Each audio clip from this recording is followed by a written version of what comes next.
Bismillahirrahmanirrahim. Assalamualaikum warahmatullahi wabarakatuh. Ini saya akan menceritakan tentang bagaimana membina Classroom ERPH tahun 2026. Okay, langkah pertama, sebagai guru admin perlu membuka akaun admin ataupun akaun sekolah. Jadi langkah pertama cikgu akan create lah untuk topik iaitu Classroom penghantar ERPH untuk guru-guru. Jadi untuk sekolah kami, saya menggunakan satu Classroom untuk guru dan satu Classroom untuk pentadbir. Itu memadai mengikut bilangan jumlah guru-guru di sekolah. Sekiranya sekolah membuat lebih daripada satu, untuk membuat 4 pun boleh, bergantung pada pengusaha lah, untuk guna dua sahaja pun boleh, atau mengikut pengurusan pentadbiran PKHAM, PKCO, itu bergantung. Jadi untuk langkah pertama saya ingin gunakan kaedah bagaimana untuk membina Classroom ERPH tahun 2020 untuk guru-guru. Okay, kita bina dahulu topik dahulu, ERPH guru Sebayas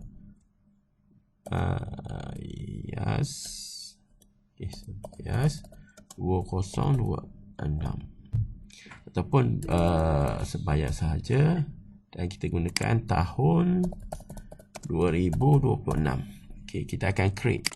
Okay, apabila kita create dia akan jana satu Classroom yang baru, iaitu untuk tahun 2026. Okay, untuk yang ni tuan-tuan perlu add dahulu, iaitu student dan juga pentadbir. Cikgu pentadbir boleh cikgu masukkan untuk 4 orang, guru besar PK 3 orang, 4 orang pun boleh. Jadi untuk yang murid, iaitu semua yang terlibat itu di kalangan guru-guru biasa. Jadi untuk yang ni cikgu boleh masukkan email lah. Okey, kalau cikgu tak boleh masukkan email, cikgu boleh masukkan iaitu kod untuk invite student masuk dalam grup ini. Okey, katakanlah kita dah masukkan ini, kemudian kita akan bina classwork lah, di mana classwork kita akan bina 2 topik. Di mana 2 topik ini kita perlu jana dahulu, perlu bina dahulu topik. Topik yang pertama itu topik penghantaran maklumat ERPH. Okey, maklumat ERPH 2026. Itu ini topik yang pertama. Topik yang kedua pula, cikgu perlu masukkan topik iaitu penghantaran ERPH 2026. Okay, add saya topik. Okay, apabila cikgu dah buat 2 topik ni, cikgu akan mula membuat assignment, iaitu assignment untuk cikgu masukkan kepada setiap topik itu. Itu pertamanya assignment ni, contohnya kita akan buat topik yang melibatkan penghantaran maklumat.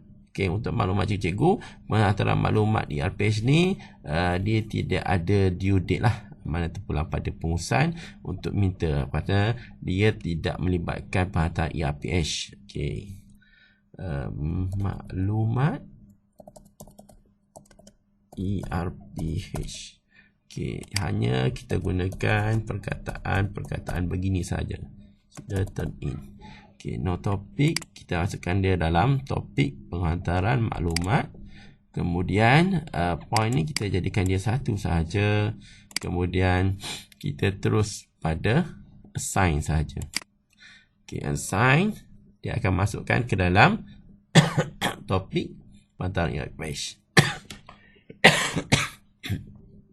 Okay, yang keduanya kita akan buat satu assignment, iaitu yang cikgu perlu buat, iaitu sebagai seorang admin. Kita akan buat minggu pertama. Saya gunakan ringkas sahaja. Sila turn in. Okay, untuk ini adalah minggu pertama untuk assignment ataupun penghantaran ERPH. Cikgu perlu masukkan ke dalam topik yang kita bina tadi, topik kedua.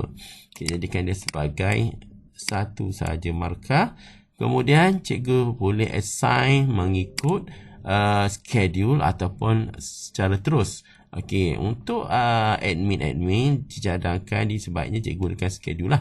Mana schedule ni dia akan jana mengikut tarikh bila ia akan jelmakan. Kalau di belah pantai timur kita jelmakan pada hari Khamis pukul 8 pagi.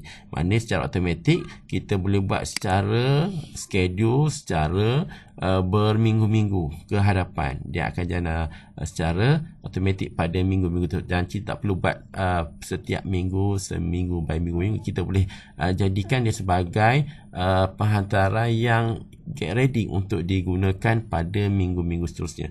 Okey, cikgu saya gunakan dahulu untuk assign sekarang supaya kita dapat lihat bagaimana dia jadikan ke dalam penghantaran IPH by minggu. Jadi untuk yang ni kita telah jana satu penghantaran IPH minggu pertama yang mana cikgu-cikgu dah pun bersedia untuk turn in di dalam minggu pertama. Jadi untuk yang ni kita akan perbanyakkan by minggu di dalam topik penghantaran ERPH. Jadi itu sahaja dari saya. Sekian, terima kasih. Assalamualaikum warahmatullahi